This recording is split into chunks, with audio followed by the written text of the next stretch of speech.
Namaste, welcome to UPSC Senpai. Today we'll be looking on the policy on online gaming. So why are we reading this today? So recently the Ministry of Electronics and Information Technology, which is the nodal agency for this sector, has notified the final rules for online gaming. So the central government proposed several policy measures that aims towards regulating the online gaming industry. What are those notified rules include?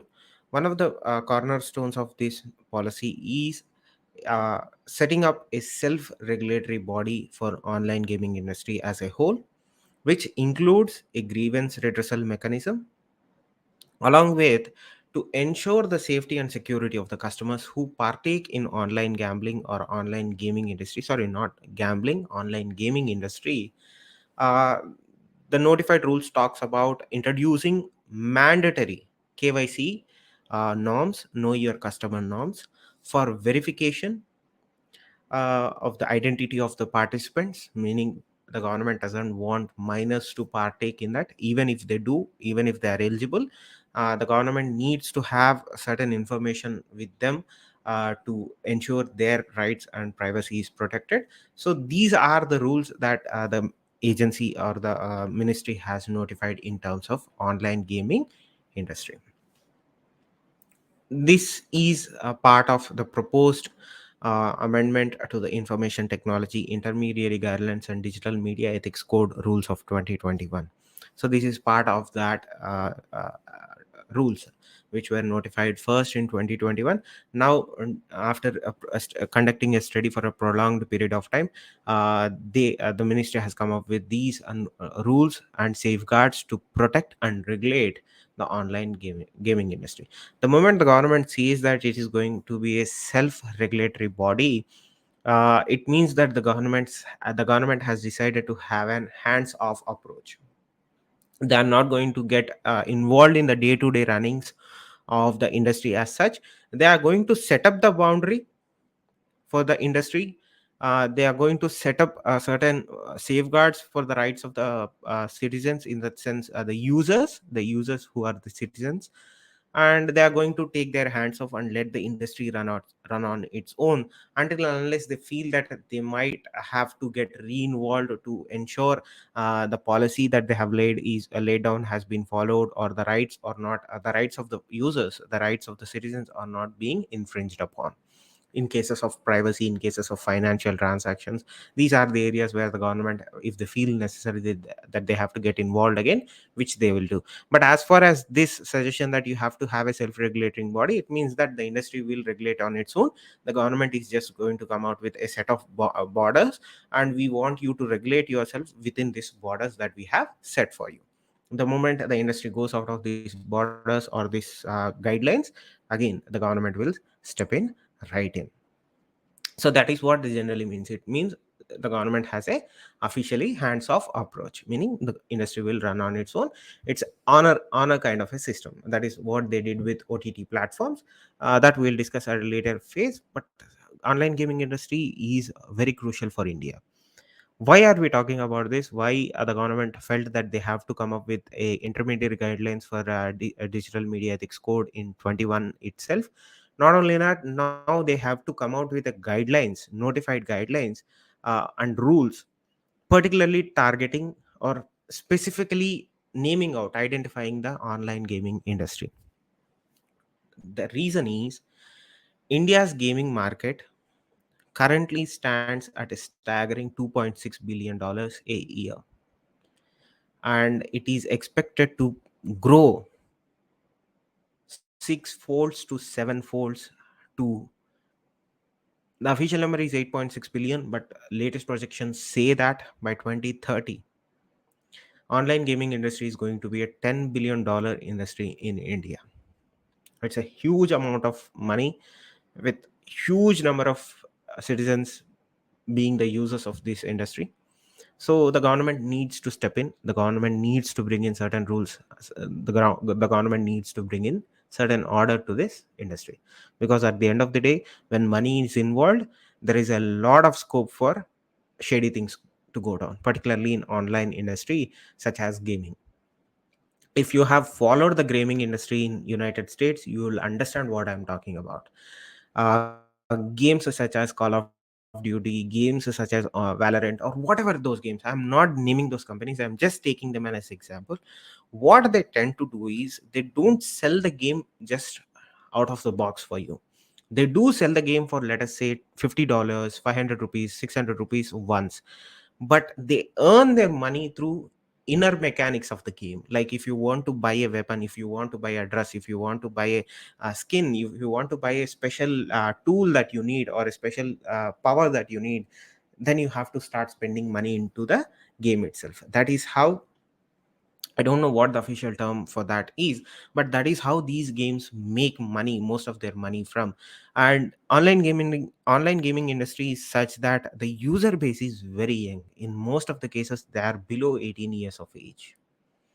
So it becomes imperative for the government to step in and set in certain safeguards so that children are protected, even adults are protected, both in terms of what they are exposed to, and there is some element of censorship that takes place, but not to the extent that one would assume. But there is a little bit of censorship that takes place, but censorship is not the focal point of these guidelines or these rules. The focus point is the privacy aspect of it, and the finances aspect of it, the money aspect of it is also looked at. So the internal mechanics of games are like that they include microtransactions. So the government needs to step in to protect the rights and the privacy of the users. So that is why you see Ministry of Electronics and Information Technology coming out with these final rules for online gaming industry. As I said, it is going to be a $10 billion industry by 2030, and it will be a field for players, in a sense. Um, how do I put it in a simple term? Um, every industry has this gray element, right? So without the government notifying notifying rules to protect the interests of the users and the industry as a whole, uh, certain players will try to misuse the opportunity that they have to cheat their customers, or to cheat users into giving out more money when no money is need to be transacted. So there will always be that aspect. So in order to protect the overall health of the industry, and also the rights of the individuals that are playing these games, as I said, very young population, very young aged users are the majority of users or participants in online gaming industry. There is a gambling component also that we'll discuss in other part, but online gaming industry as such has a young demographic as its user base. So as I said, what are the few safeguards? The one is the self-regulating body having a grievance redressal mechanism, having mandatory know your customer norms for verification of the identity of users, so that these rules these are the key proposals of that draft. Not only that, these online games will have to register themselves with the regulatory body. Online games that are cleared by the body will be allowed to legally operate in India. Online gaming companies will not be allowed to engage in betting on outcome of games. As I said, this is the gambling component. Remember, let us rephrase this or revise this in such a short way. First, the government of India, through its Ministry of Electronics and Information Technology, which is the nodal agency for this industry, has notified final rules for online gaming in India. What are those final notified rules include? One, there has to be a self-regulatory body which the uh, online games have to register themselves in and adhere to.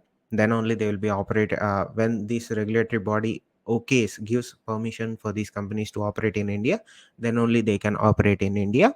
And online game companies are not allowed to engage in gambling games, like betting on outcome of games. Number one. Second is, these companies must have customer redressal mechanisms, meaning grievance redressal mechanism, meaning if a customer has an issue, these companies should have processes within the company, within the game itself, some most of the times, that their problem gets resolved. The third aspect is mandatory know your customer norms for verification. So these are the proposals, these are the outcomes. Why are we doing this?